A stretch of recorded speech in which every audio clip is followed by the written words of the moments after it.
Dunia sempat bernafas lega berkat ketegangan di Selat Hormuz yang semakin mereda. Bahkan puncaknya, Iran akhirnya membuka akses Selat Hormuz yang membuat kapal-kapal yang tertahan akhirnya bisa melewati jalur laut strategis tersebut. Namun, ketika dunia baru saja merayakan terbebasnya Selat Hormuz, Amerika Serikat kembali datang untuk memicu ketegangan baru. Presiden Donald Trump mengumumkan bahwa terbebasnya Selat Hormuz adalah hasil dari kerja kerasnya. Tidak berhenti sampai di situ ketika Teheran berbaik hati membuka Selat Hormuz, Amerika Serikat justru memperketat blokadenya terhadap pelabuhan-pelabuhan Iran. Amerika Serikat seolah ingin memperlihatkan kepada dunia bahwa tekanan Amerika Serikatlah yang membuat Selat Hormuz akhirnya terbuka kembali. Namun karena hal itu, Iran pun akhirnya menutup kembali Selat Hormuz sebagai langkah pembalasan. Kini semakin jelas bahwa Amerika Serikat telah kehilangan kendali atas konflik di Selat Hormuz. Karena saat ini semua kendali selat ini nyatanya ada di tangan Iran. During an event at the White House, President Trump only made very brief comments about Iran and the Strait of Hormuz. Sejak pecahnya Perang Iran, situasi di Selat Hormuz tidak pernah benar-benar tenang, bahkan justru terus memanas. Setelah gencatan senjata dimulai, kawasan ini bukan mereda tetapi malah semakin tegang. Memasuki April, wilayah tersebut berada dalam fase ketegangan tinggi namun masih terkendali setelah sempat mengalami eskalasi besar sejak awal hingga pertengahan bulan. Pada 12 April 2026, Donald Trump memerintahkan militer Amerika untuk memblokade pelabuhan-pelabuhan Iran. Washington mengklaim kebijakan itu diambil karena perundingan soal program nuklir Iran dan pengaruh regionalnya gagal mencapai kesepakatan. Amerika pun menegaskan bahwa blokade hanya ditujukan untuk kapal yang menuju dan keluar dari Iran sambil tetap menjamin kebebasan navigasi internasional. Iran merespon langkah Amerika itu dengan ancaman menutup total Selat Hormuz. Ketua Parlemen Iran Muhammad Bagher Ghalibaf mengatakan bahwa jika blokade Amerika terus berlangsung, jalur tersebut tidak akan tetap terbuka, di mana setiap kapal yang melintas harus meminta izin kepada otoritas Iran dan membayar biaya lintas. Situasi di Selat Hormuz sebenarnya menjadi gambaran dari kondisi kawasan secara keseluruhan. Setelah gencatan senjata 10 hari antara Israel dan Lebanon, dampaknya ikut terasa hingga ke perairan strategis ini. Pada 17 April, Menteri Luar Negeri Iran Abbas Araghchi mengejutkan banyak pihak dengan mengumumkan bahwa Selat Hormuz sepenuhnya terbuka untuk kapal-kapal komersial. Keputusan Iran membuka kembali jalur itu berkaitan langsung dengan gencatan senjata Israel-Lebanon. Langkah tersebut bukan kebetulan, melainkan hasil dari perhitungan geopolitik dan tekanan ekonomi yang sangat spesifik. Dengan membuka selat, Iran ingin menunjukkan bahwa mereka adalah pihak yang bertanggung jawab yang merespon deeskalasi di Lebanon dengan deeskalasi di jalur maritim. Pesannya jelas, stabilitas energi global tetap bergantung pada stabilitas proksi Iran di kawasan. Namun, Amerika mengklaim bahwa dibukanya kembali Selat Hormuz bukan karena itikat baik Iran, melainkan hasil tekanan yang mereka lakukan. Donald Trump bahkan menegaskan bahwa pembukaan jalur tersebut bersifat permanen. Pernyataan itu berbeda dengan posisi Iran yang hanya membukanya selama masa gencatan senjata berlangsung.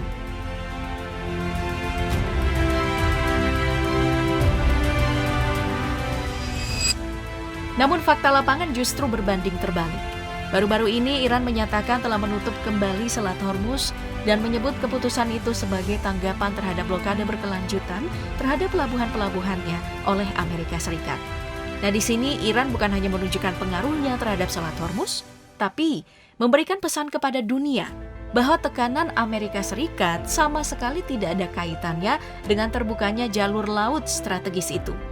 Bahkan Iran menunjukkan bahwa penutupan Selat Hormuz kembali diperketat dengan menembak 2 kapal berbendera India setelah Teheran menetapkan penutupan jalur laut strategis tersebut, memaksa 2 kapal tersebut kembali mundur. Sekarang, Selat Hormuz benar-benar kembali tertutup. Dan jelas, pihak yang harusnya disalahkan adalah Amerika Serikat. Karena jika Amerika Serikat melepaskan blokade terhadap pelabuhan-pelabuhan Iran, Selat Hormuz pastinya akan terbuka sampai hari ini. Sekarang Presiden Trump tampaknya panik dengan respon Iran menutup kembali Selat Hormuz. Karena setelah penutupan kembali Selat Hormuz, Trump langsung mengadakan rapat kabinet di ruang situasi untuk membahas masalah tersebut. Tidak tanggung-tanggung, pertemuan itu dihadiri oleh Wakil Presiden J.D. Vance, Menteri Keuangan Scott Bessent, Menteri Luar Negeri Marco Rubio, Menteri Pertahanan Pete Hegseth, Direktur CIA John Ratcliffe, Kepala Staf Gedung Putih Susie Wiles, Utusan Khusus Steve Witkoff, dan kedua Kepala Staf Gabungan Don King.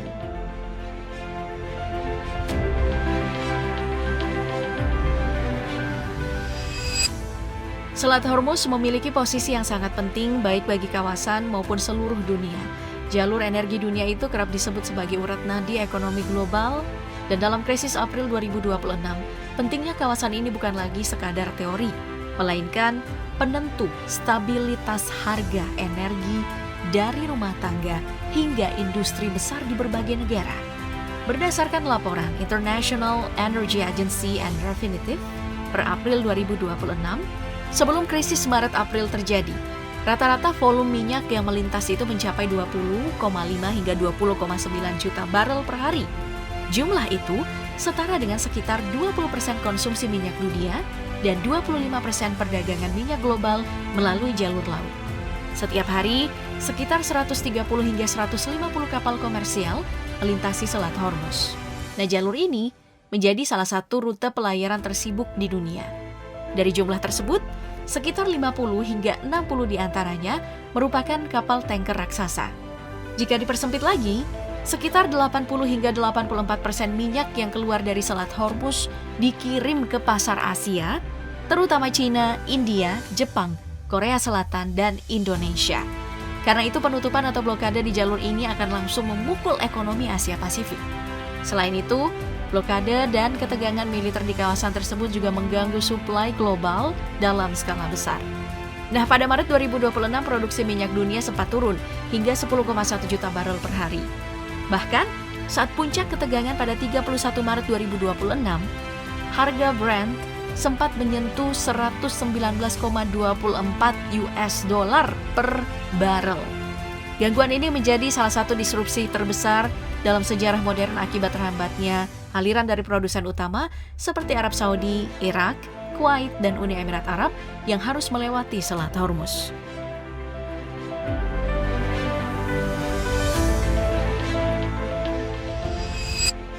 Konflik ini tidak hanya mempertemukan militer reguler, terutama antara Angkatan Laut Amerika dan juga pasukan Garda Revolusi Iran.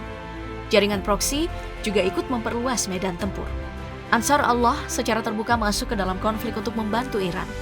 Mereka bukan hanya mengincar wilayah Israel, tetapi juga mengancam akan menutup Selat Bab el-Mandab demi mendukung Iran. Situasi ini menciptakan ancaman di dua jalur maritim penting sekaligus. Sementara itu, proksi Iran lainnya seperti Hezbollah dan berbagai milisi di Irak dilaporkan melancarkan serangkaian serangan gangguan. Tujuannya untuk meningkatkan biaya perang dan logistik global bagi sekutu-sekutu Amerika. Kondisi tersebut membuat ketegangan di kawasan selat menjadi semakin sulit untuk diprediksi. Dengan posisinya yang begitu vital, tidak heran jika Selat Hormuz sering disebut sebagai urat nadi energi dunia atau jalur distribusi minyak paling penting. Nah, dalam konflik ini, perebutan kendali atas kawasan tersebut telah berubah menjadi salah satu konfrontasi militer paling berbahaya.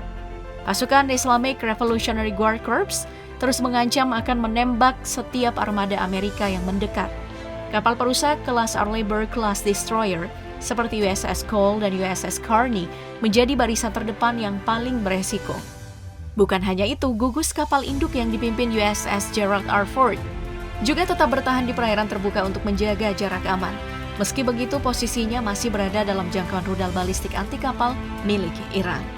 Sepanjang Maret hingga pertengahan April 2026, Selat Hormuz berubah menjadi arena adu kekuatan yang mematikan antara Washington dan Teheran. Eskalasi mulai terlihat pada pertengahan Maret ketika gelombang drone bunuh diri Iran mencoba menembus pertahanan kapal perusak Amerika. Serangan itu langsung dibalas Washington lewat serangan udara presisi ke sejumlah situs radar di pesisir Iran. Ketegangan kemudian memuncak pada awal April saat pola perang asimetris mulai mendominasi. Ranjau Limpet yang diduga dipasang jaringan proksi Iran merusak langsung kapal logistik. Sementara rudal balistik yang diluncurkan proksi Ansar Allah memaksa sistem pertahanan udara Patriot bekerja lebih keras di sepanjang garis pantai. Puncak konfrontasi terjadi pada 14 April ketika serangan cyber yang terkoordinasi dengan rudal jelajah Gadir milik Iran menyebabkan sebuah kapal pengangkut terbakar hebat. Kepulan asap hitam pun menutupi cakrawala Selat Hormuz. Amerika kemudian merespon dengan menghancurkan depot-depot drone utama Iran dalam operasi balasan cepat yang membawa kedua negara semakin dekat ke ambang perang terbuka. Meski serangan fisik mulai berkurang setelah gencatan senjata yang dimediasi Pakistan diumumkan, suasana di lapangan tetaplah mencekam. Sejak krisis pecah pada akhir Februari 2026, sedikitnya sudah ada 21 serangan terkonfirmasi terhadap kapal dagang. Nah, dari jumlah itu, 16 kapal mengalami kerusakan berat, 7 kapal ditinggalkan awaknya, dan 1 kapal takbut dilaporkan tenggelam.